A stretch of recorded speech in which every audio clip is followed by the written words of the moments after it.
Fala, meus queridos! E aí, tudo bem com vocês? Aqui é o Felipe Lintz e sem enrolação, bora para o nosso assunto? A alta da taxa básica de juros em 13,75% está causando grandes apuros no governo de Lula. Consequentemente, vários integrantes de seu governo têm chamado o povo brasileiro para ir às ruas se manifestar contra o presidente do Banco Central, Roberto Campos Neto, indicado pelo ex-presidente Jair Bolsonaro. Mas o resultado tem sido esse, por exemplo.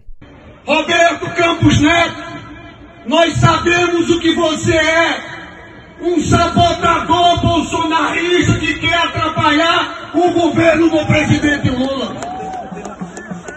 E eu digo para o senhor, o melhor caminho é pedir um boné para sair do Banco Central.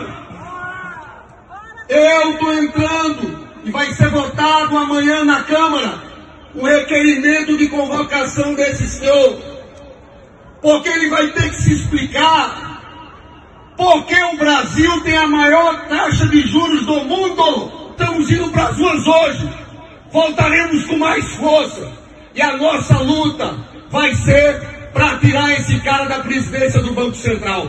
Fora Roberto Campos Neto! Que demais! Pois é, e aparentemente indignado com o fracasso do governo de Lula em convocar manifestações, o povo não comparecer e, consequentemente, fazendo tudo isso e a taxa não abaixando, Randolfo Rodrigues acabou de dar um chilique daqueles ao vivo no debate na CNN. Só que do outro lado estava o ex-ministro de Bolsonaro e senador eleito Rogério Marinho, que olha... Meus amigos, não perdoou e deu um verdadeiro show em defesa da verdade. Reuniu os melhores momentos e você já sabe, bora reagir juntos por aqui. Basília, e assim, cumprimentando também meu colega de oposição, senador Rogério Marinho, é importante só destacar uma coisa. Essa taxa de 13,75%, a maior da história, não veio de janeiro para cá não. Foi herdada por nós do governo anterior. Nós herdamos a inflação em alta por conta do descontrole de gastos exatamente do governo anterior? Ou será que todo mundo esquece que usaram quase 400 bilhões de reais para comprar a eleição? E sem sucesso, não conseguiram. Houve o maior esquema de compra de votos que tem sentido na história, desde a nossa independência. Foi instituído no governo passado. Se teve um descontrole das contas públicas para o gasto, foi a partir de janeiro, fevereiro do ano passado, com as medidas que foram utilizadas só do ponto de vista eleitoreiro. E isso levou ao crescimento da inflação e levou a essa taxa de juros de 13,75% que nós estamos herdando. Nós inauguramos desde 1º de janeiro um conjunto de ações para reconstruir o país. Basília, faziam campanha contra a vacinação nesse país. A vacinação voltou. Basília, nesse país não tinha programa social para os mais pobres, 3 milhões. O Bolsa Família voltou. O salário mínimo voltou a ter aumento real, o que não tinha há 4 anos. O Minha Casa Minha Vida, um programa de habitação consistente, vai atender até o final desse governo 2 milhões de brasileiros. 25 mil médicos estão sendo contratados para atender as comunidades que mais precisam, em um programa que havia sido desestruturado nos últimos 4 anos.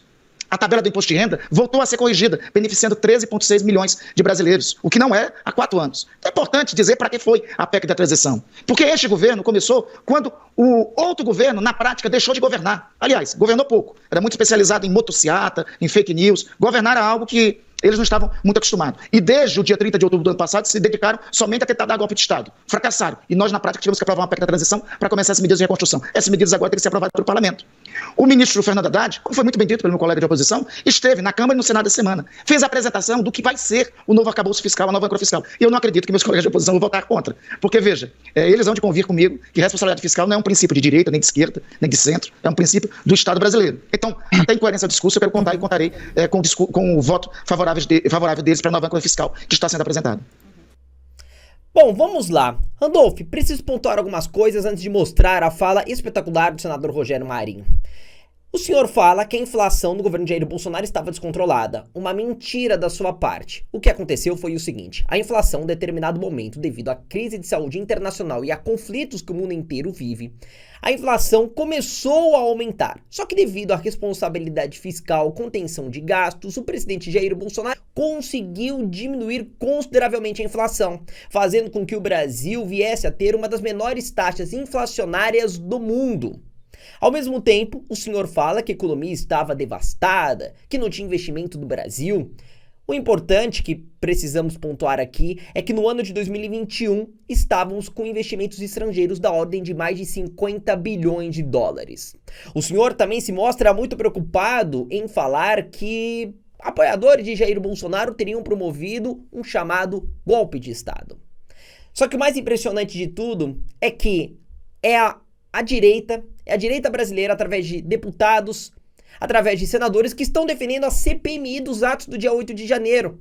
Nós queremos a CPMI dos atos do dia 8 de janeiro, assim como o senhor queria no mês de janeiro.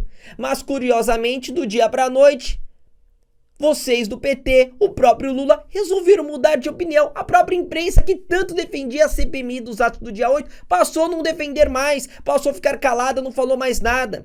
E até hoje, Rodrigo Pacheco, presidente do Senado, está enrolando, postergando a instalação da CPMI, que já tem mais do que assinaturas necessárias para poder ser instalada, e averiguar, por exemplo, por que o Palácio do Planalto colocou sigilo sobre todas, na íntegra, sigilo da íntegra, sobre todas as imagens de dentro do Palácio do Planalto. Eu acho que quem tem que explicar alguma coisa aqui é o senhor. Bom, mas de qualquer maneira, agora que a gente já expôs um pouquinho um pouquinho das verdades, vamos ver o que o senador Rogério Marinho falou. Ele foi espetacular. Mas me permita, eu preciso fazer algumas considerações a respeito do que falou há pouco, entendendo a condição do debate, o não ilustre líder do governo. O senador Randolfo, ele vai entender que eu preciso fazer algumas pontuações. O senador Randolfo começa dizendo que a taxa de 13,75 herdada é a maior da história. Eu convido o senador a estudar a história econômica do país. O presidente Lula, no primeiro mandato, inclusive quando chegou ao governo, através do ministro Meirelles, aumentou a taxa de juros para mais de 26% ao ano. E antes disso, senador Randolfo, essa taxa de juros, na época do descontrole, do gasto excessivo e irresponsável que o governo de Vossa Excelência pretende implementar, chegou a 46% ao ano. E nas épocas dos anos 80 e 90, a hiperinflação, nós tivemos a inflação de quase 90%, 80% ao mês, com essas teorias de emitir dinheiro sem lastro, que voltam hoje a permear os corredores do governo federal, infelizmente. Meu Deus do céu, olha, eu acho que não foi uma boa ideia Randolfo Rodrigues ir pra CNN, sair de casa nesse dia, não. Eu acho que não foi uma boa ideia. Bom, vamos continuar. Quando se fala dessa questão do arcabouço fiscal e da responsabilidade fiscal, Basílio, me desculpe, mas é um assunto tão importante que é importante pontuar o que é que está acontecendo com o país. No ano passado, a tal da PEC da transição cresceu, como eu falei, 200 bilhões de reais a mais. O senador Rodolfo disse que houve um gasto de 400 bilhões para ganhar a eleição. Então vamos aos fatos. Vamos aos fatos. Quando, em 2019, o governo foi iniciado pelo presidente Bolsonaro, nós tínhamos uma relação dívida-PIB de 75,3%. Nós terminamos o período em dezembro de 22 com 73,7%. Então a matemática mostra que houve uma diminuição da relação dívida-PIB, porque os gastos que ocorreram por ocasião da pandemia e dos efeitos que ela causou, além da guerra da Ucrânia com a Rússia, senador Randolfo, foram gastos necessários para evitar a catástrofe econômica e a desassistência a milhões de pessoas que precisavam ser abrigadas naquele momento pelo governo. E mesmo com esses gastos que aconteceram, que foram investimentos necessários, passado o período, o governo rapidamente recompôs a sua situação fiscal, porque não foram despesas permanentes, ao contrário do que o governo que Vossa Excelência representa está fazendo agora. Os 145 bilhões, por exemplo, eles estão acrescidos de forma permanente no nosso orçamento. Os 70 bilhões é a base que o ministro Haddad está utilizando para o aumento de gastos no ano subsequente, na proporção mínima de 0,6% de crescimento da receita. Então é evidente que os juros não vão baixar com jactância, com grito, com murro na mesa. Com manifestação furada, como nós vimos aqui, Não vai adiantar nada, Lindbergh Farias, ir para as ruas, falar para meia dúzia de gatos pingados e achar que o presidente do Banco Central vai dar alguma atenção para ele. Não vai ser assim. Um golpe de caneta, porque há uma responsabilidade que deve ser levada em consideração pela autoridade monetária. O mais grave é se condicionar o crescimento do país, ou a estabilidade fiscal, à condição monetária, que foi o erro dos anos 80 e 90 que resultaram na hiperinflação. Então é muito importante que a gente volte a consultar os livros de história, para verificar que os erros que foram cometidos anteriormente estão voltando com muita força agora, o pior, revestidos de uma couraça, de uma carapuça, de um glacê, como se fosse uma coisa apetecível. Não é. Repetir os mesmos erros, com os mesmos personagens, e esperar resultados diferentes é sintoma de psicopatia. Então eu recomendo que o governo tenha muito cuidado, porque nós não fazemos oposição ao país. O projeto que vai ser apresentado, espero eu, após a Páscoa, de arcabouço fiscal, por exemplo, vai merecer da nossa parte toda a atenção. Nós vamos debruçar sobre ele, nós vamos tentar melhorar o projeto. Agora, nós não vamos afundar o país, não vai ser com a nossa digital que o Brasil vai naufragar. Essa é uma preocupação que nós temos. E os primeiros 100 dias do presidente Lula mostram esse tipo de desacerto. É o ministro da Previdência dizendo que não há déficit da Previdência. É o fim dos vistos gratuitos para que as pessoas possam viajar para o país do Japão, dos Estados Unidos e de outros países que são emissores de turistas para o Brasil. É o ataque aos marcos, como o marco do saneamento, como o marco das ferrovias. Enfim, nós estamos aí com muita dificuldade de entender o que é que esse governo quer. Aliás, até por decreto, né, se ataca a Constituição, como é o caso dos precatórios, deixando um mico de mais de 40 bilhões de reais na mão de quem acreditou no Estado brasileiro. Esperamos que o governo melhore nos próximos dias, porque nós todos estamos embarcados no mesmo avião.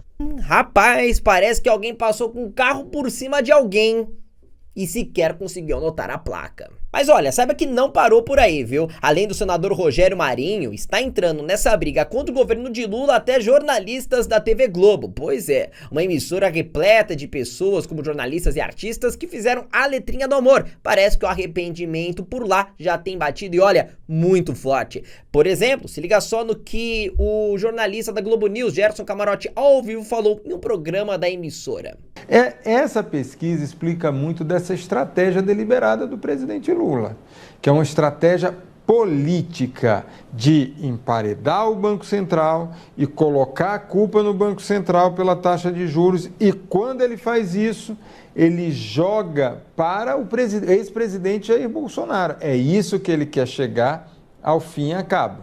É justamente jogar essa questão da taxa de juros que está sufocando a população brasileira, é real, no colo do Bolsonaro. Por quê? Porque Bolsonaro é quem indicou, foi a pessoa que indicou o Campos Neto. E como ele não pode trocar Campos Neto, ele atira.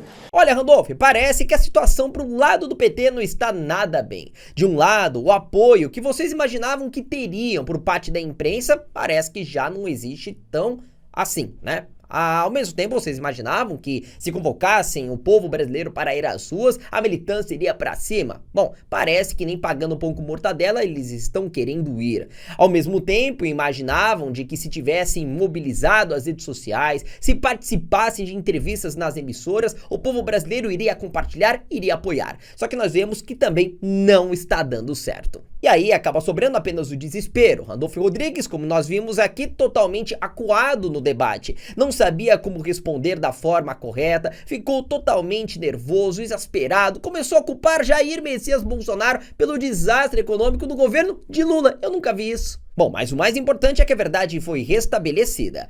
Bom, depois dessa vou encerrando por aqui. Meu nome é Felipe Lintes, te vejo na próxima oportunidade ou na próxima vez em que o senador Randolfo Rodrigues vai passar um vexame daqueles. E tchau, tchau.